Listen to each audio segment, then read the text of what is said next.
नमस्कार मंडळी, खूप दिवसानंतर पुन्हा एकदा तुमचं ऑल अराउंड या ऑफिशियल आयुर्वेदिक चॅनलमध्ये हार्दिक स्वागत. तुमच्यासाठी एक घरगुती उपाय घेऊन आलेलो आहे. मंडळी, कुठल्याही प्रकारचा जर त्वचारोग असेल तर हे मिश्रण, हे घरगुती बनवलेलं मिश्रण तुमचा त्वचारोग अगदी नष्ट करणार आहे. त्यासाठी तुम्हाला कुठे जाण्याची गरज नाही. घरातील पदार्थ वापरून तुम्हाला ही पेस्ट बनवायची आहे आणि यानंतर तुम्हाला गचकर नसेल, खरूज असेल, नायटा असेल तर तुमचा तो त्वरित जाणार आहे. तर त्यासाठी आपण कृती शेवटपर्यंत पाहायची आहे. प्रमाण आपण याच्यामध्ये 3 पदार्थ वापरलेले आहेत घरातील. हे तिन्ही पदार्थ अत्यंत लाभकारी आहेत, गुणकारी आहेत. मंडळी, त्वचा जर वारंवार ओली राहत असेल किंवा घामामुळे ओलसर राहत असेल त्या ठिकाणी त्वचारोग होतो. बुरशीजन्य त्वचारोग असेल, फंगल म्हणजेच, तर त्या ठिकाणी आपण हा उपाय करू शकतो. तर स्वच्छता राखणं महत्त्वाची आहे. त्वचेची स्वच्छता आपण राखली पाहिजे. नसेल तर त्वचारोगाला सामोरं जावं लागतं. अशा वेळेस खाज येणे, त्या ठिकाणी खाजवल्यानंतर जखम होणे आणि वारंवार खाज येऊन ती जखम तशीच राहणे, आपण याला त्वचारोग म्हणतो. अनेक प्रकारचे त्वचारोग, गचकरण, नायटा, खरूज हे देखील याने बरे होतात. तर सर्वप्रथम आपण पहिल्यांदा जे पदार्थ आपण वापरणार आहे ते आहे तुमच्या घरातील एक भाजीचा पदार्थ म्हणजेच कारले. मंडळी, हे कारले पित्तासाठी अत्यंत उपयुक्त आहे. तुम्ही आयुर्वेदामध्ये जाणलं असेल, परंतु त्वचारोगासाठी सुद्धा अत्यंत उपयोगी आहे. याच्यामध्ये अँटी फंगल इन्ग्रेडियंट्स आहेत आणि मग याच्या रसामुळे जर कुठल्या प्रकारचं फंगल इन्फेक्शन झालेलं असेल, तुम्हाला खाज येत असेल तर ते नक्की बरं होतं. तर त्यासाठी आपण हे कारले जे आहे त्याचे काप करून घेतलेले आहेत आणि याचा आपल्याला रस बनवायचा आहे. काप केल्यामुळे रस आपला लवकर होणार आहे आणि कारलं जर आपण आपल्या आहारात समाविष्ट केलं तर अनेक प्रकारचे त्वचारोग जातात. तर कारलं देखील तुमच्या आहारात समाविष्ट करा. अशा प्रकारची पेस्ट तुम्ही मिक्सरमध्ये किंवा जेही तुमच्याकडे साधन उपलब्ध असेल त्यांनी अशा प्रकारची पेस्ट करून घ्या आणि ही पेस्ट आपल्याला एखाद्या स्वच्छ निर्जंतुक कपड्याच्या साहाय्याने काय करायचं आहे, त्याचा रस काढून घ्यायचा आहे. या ठिकाणी माझ्याकडे रुमाल आहे जो स्वच्छ धुतलेला निर्जंतुक आहे. त्याच्यावर आता मी ही पेस्ट टाकणार आहे आणि याचा रस काढून घेणार आहे. हा जो रस आहे अत्यंत त्वचारोगामध्ये उपयोगी आहे. बघा, मधुमेही लोकांना हा कारल्याचा रस सकाळी उपाशीपोटी घेण्याचा सल्ला दिला जातो.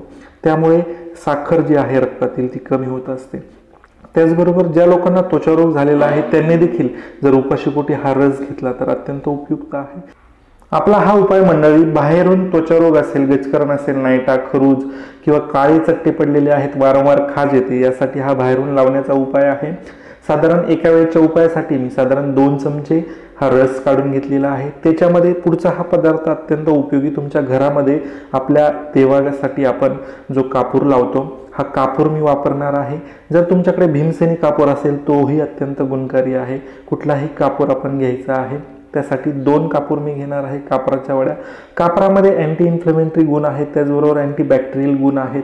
त्याचबरोबर तुमच्या जखमेवर किंवा जिथेही तुम्हाला खाज येत असेल तिथे जर आपण हे कापूर मिश्रित मिश्रण लावलं तर त्वचा एकदम गार पडते आणि हळूहळू तुमचा त्वचारोग जात असतो. अशा प्रकारे मिक्स केल्यानंतर तिसरा पदार्थ मंडळी अतिशय उपयुक्त. तुमच्या घरामध्ये त्वचारोग असेल, पित्त असेल, कावीळ असेल किंवा तुम्हाला प्रतिकारशक्ती वाढवायची असेल, या सगळ्यामध्ये आपण जी हळद वापरतो, पी हळद हो गोरी अशी जी म्हण आहे आपल्याकडे प्रचलित, तर हळदीचे अनेक सारे उपयोग आपण पाहतो.